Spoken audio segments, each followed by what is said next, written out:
Hi, everyone, and welcome to Inside Bristol. I'm your host, Sheridan Nichols, and I've got Samantha Gray with us today, and she's from Theater Bristol, and we're talking about a favorite Christmas show, Scrooge.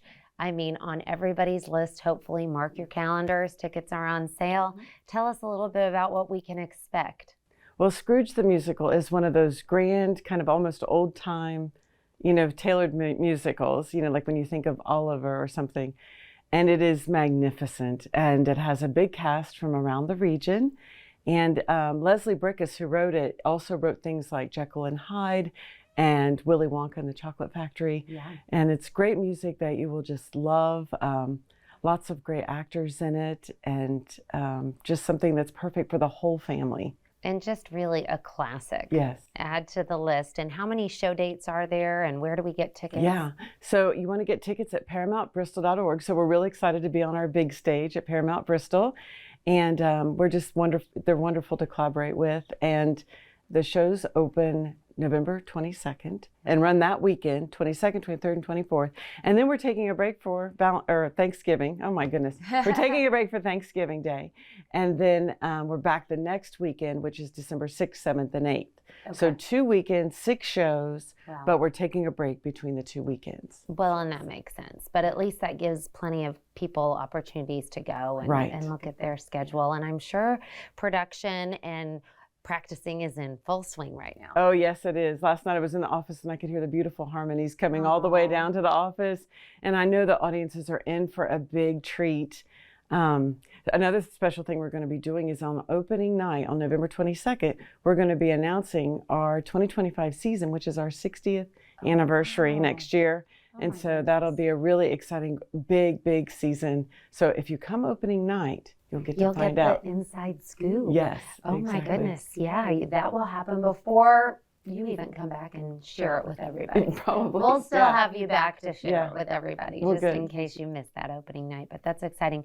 What else is going on? I know Theater Bristol is always so busy and has a lot of things, a lot of moving parts at all times. Yes, exactly. All our classes and workshops are done for this year, but we'll be registering for next year. We have some auditions coming up for next year, so people can go to the website and see that. Okay. And then the other thing we have in December is we have the hysterical Atuna Christmas. So everybody needs to get tickets for that. And that's in our Art Space Theater. Okay. And it's a perfect way to just have a lot of laughs with your family. Now, when will that take place? It opens on December 14th and runs 2 weekends. Okay. I think it will all sell out too. So definitely get your tickets. Now, how do you make these decisions on what, musicals and plays to bring in? It's a great process. We have a production committee. We look at all the surveys that people give us and say, hey, here's what we're interested in seeing. We listen to the actors and directors and, hey, I'd love to be in a show like this. And so we put all those pieces together and we try to make sure we have shows for children, shows for adults, musicals, plays.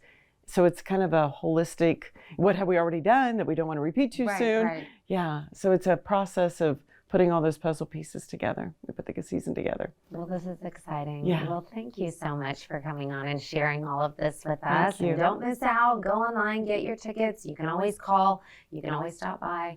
Lots of ways. And lots of opportunities to see a couple of great shows coming up. And also to find out about what we'll expect next year. So that's great too. Well, thank you for being on today. And don't go anywhere. We'll be back in just a moment. Hi, everyone, and welcome back to Inside Bristol. I'm your host, Sheridan Nichols, and I've got Lisa Kofer with me today from United Way, and we're talking about the campaign. Yes. This is exciting. Lots of good news. Tell us a little bit about how it's going, what you need from all of us. Okay, great. Well, it's going well.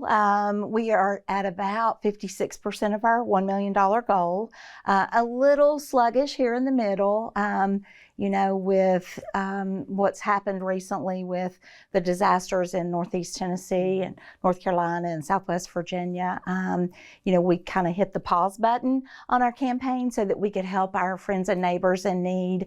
So we have been providing staff to help answer phones at the other United Ways, to help recruit volunteers to go in and muck out houses and do those kinds of things, working with just in any way that we can to try to help our friends and neighbors in need. And so unfortunately though, what happens is the needs in our community that are those everyday crisis for people to find housing and that need food and need dental care and all the wonderful things that our agencies help with, those needs don't go away. And so it's our responsibility to the community to make sure that we meet that $1 million goal plus in order to be able to continue to provide the resources that we have in place in the community. So like our Ride United program, which provides transportation back and forth to work for folks, that either don't have transportation or don't have reliable transportation. So we've provided over 900 rides this year so far, and that is every day that we have folks that we're getting them back and forth to work. So our Resource Bristol program gets more than 600 calls a month from people that need resources. And we don't just connect them to other resources. We really try to find out what's going on in that specific situation and then try to pull together everything that we can that'll help lift that family out of that situation and back to being self-sufficient. So, we're still trying to do our part to help with the disaster relief efforts. But we're, focusing right now on trying to make sure that we have the resources to help our friends and neighbors right here every day. And how long does the campaign go on? How much? That's a good question. Do you have to extend it a little now? Well, we don't know. Okay. We are working really, really hard. Our volunteers are out there making calls. We're out there working with our companies that run employee campaigns, and shout out to all those employees that do that. And if you don't run an employee campaign, you're interested in doing that, we can do a campaign in a box kind of thing and come in and help make something happen fairly quickly so that your employees can give back to the community. We really try to wrap things up in early December prior to the holidays, just because we want to know and be able to let our agencies know how much money they're going to get for next year. Most of them are already doing their budgets and calling us and saying how much money we're going to get. And so, we like to know prior to the holidays, but sometimes we go into January, and certainly if we need to do that, that's what we'll do.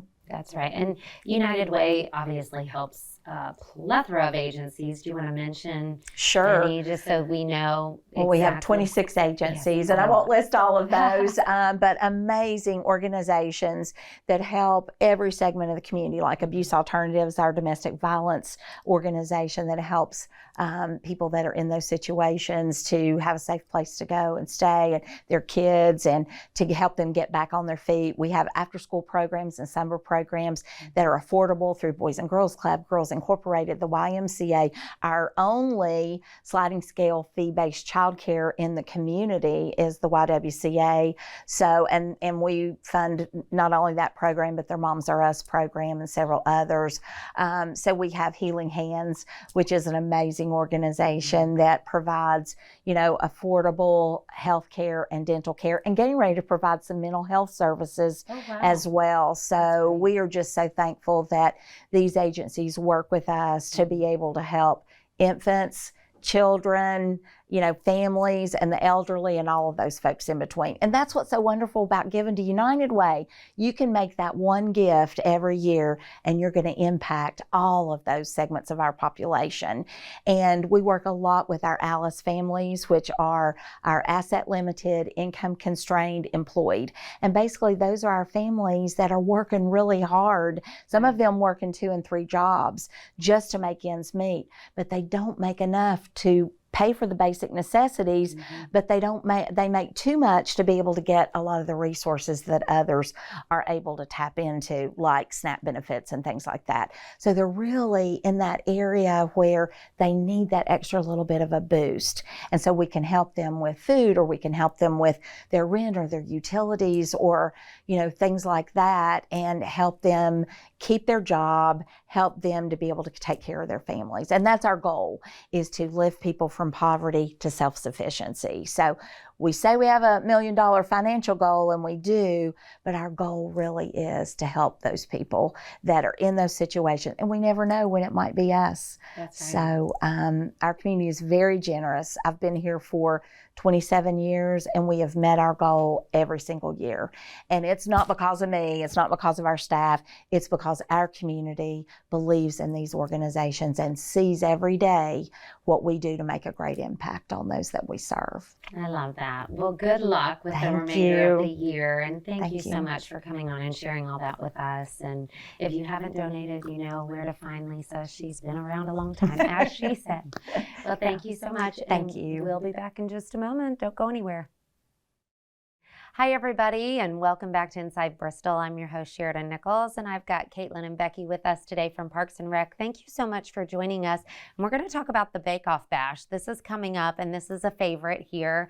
Becky, you want to start and tell us a little bit about this? Well, this is actually the first year we've had this. It's going to be a bake-off bash for teens, youth, and adults.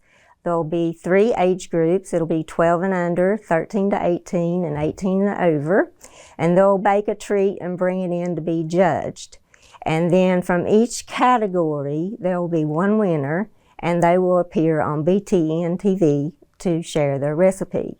But there's a $5 registration fee, and they need to be pre-registered by November 18th. Okay. And in addition to that, we're going to have snacks, games, and a craft. Oh, how fun. So if you want to find out more information, you can always go by the Slater Center, and you can always jump online and register there. And they can call me, Caitlin, or Giovanna Glover, who is a new employee of ours that is actually doing this event. Okay, great. So why did we decide to do this, Caitlin? Well, our director wanted to incorporate a Thanksgiving event, and Giovanna, our new employee, came up with having a bake-off bash. So I love it. it'll be exciting. It is fun. It's like Friendsgiving kind of, activity, I guess. And there's always great activities here. And I know there's some more coming up as well. Do you want to share some of those? So for our senior participants on Wednesday, November 20th, we're going to have a Thanksgiving lunch and dance. It'll be from 10:30 to 2 o'clock. And it'll be hosted by DJ Big Fish, who is Larry Calhoun. Okay. And we've had him before, and the people really had a real good time with him, so we wanted to have him back. It will be catered by Met's Culinary Catering from King College. And we just want everybody to sign up. They have to be signed up by November 13th, and there is a $15 registration fee for the lunch. Okay, and is it more formal or casual? They can come any way they want. If they want to dress up, if they're people that may not have family to share Thanksgiving with and they want to be more formal, they can do that. Or if they want to come casual, they can come casual. Well, thank you for all you do. I know that the seniors in particular really appreciate it because I hear it around town all the time. So if you're not involved, definitely come by the Slater Center and find out about all these exciting events, not just for seniors, but for everybody. So thanks so much for being on today. And don't go anywhere. We'll be back in just a moment. Hi, everyone, and welcome back to Inside Bristol. I'm your host, Sheridan Nichols, and I've got Chris Skeens with us from the YWCA, and we're talking about the turkey trot. So dust off your tennis shoes, and it's just for us girls, which is so exciting and, just doesn't happen all the time. So tell us a little bit about this event. Yes, so it's our 44th annual turkey trot. It is just for girls. We do encourage men if they want to come, absolutely. If you want to support, if you want to advocate for the women in your life, absolutely. You're just not eligible for the rewards. Okay, so it really is about support. They can still jog along if they need to or hold signs. Absolutely. If a father wants to jog with his daughter and advocate and support for what her experiences are, then we will never deny anybody of that. But yes, it is primarily a women's only event. This year we're promoting teams again, which is exciting. So mother-daughter or sisters, besties, co-workers, anybody who wants to come together, you can register that way as well. We are also doing everything online for the most part. If you're a little more old school and you do like a paper form, you can come into the YW. It's $30 before and then $35 day of. Okay. Yeah. Yeah, and if you want to register online, it's coming up really. It's right around the corner, November 23rd. I was going to say 23rd. Then I thought to myself, was it? So 23rd. Write that down. The Yes. 23rd. November 23rd at 8 a.m. You need to be there at least by 7:45 to make sure you have your packet and everything is good. Also this year, we have switched it up just a little bit. On October 14th, Alyssa Lokitz, she is a woman that was in Nashville, Tennessee. She did all the things that women are taught to do. She went to a very popular park where everybody runs. She went during the day, and unfortunately, it just wasn't enough this time. She was murdered, attacked and murdered in the park. And so this year, we are really focusing on finishing her run, on advocating for women and everything they go through, because it's not just a 5K. It's also about community. It's about promoting women's health. But it's about bringing light and awareness to the horrific events that happen and how we can prevent this from continuing on. That's great. Yeah. Yeah. Well, definitely come out and participate in this, and then we'll get to honor her memory and also support great programming at the YWCA, which Absolutely. we know they do so much for our community. Yes, we are constantly trying to advocate for women and young girls in every way we can through our programs. And then also something like this. Unfortunately, this race is not going to bring Alyssa back, but it can bring awareness. Absolutely. Which is, we all need sometimes Absolutely. that kind of, you think you have all the common sense, but then something awful happens and you're like, gosh, Absolutely. I that could have been me. It could have been. And I think that's the point too, is like letting people know that, like I said, she did all the things that we're taught to do. And it still just wasn't enough. We need to bring more light and awareness to the fact that it's not just us needing to do our part. There's more that needs to happen as well. Well, thank you so much, Krista, for being on. And don't forget to sign up. Obviously, online is the easiest way, Yes. but you can always stop by the YWCA and register there too. So thank you. Absolutely. And thank you for tuning in today. We'll see you next time.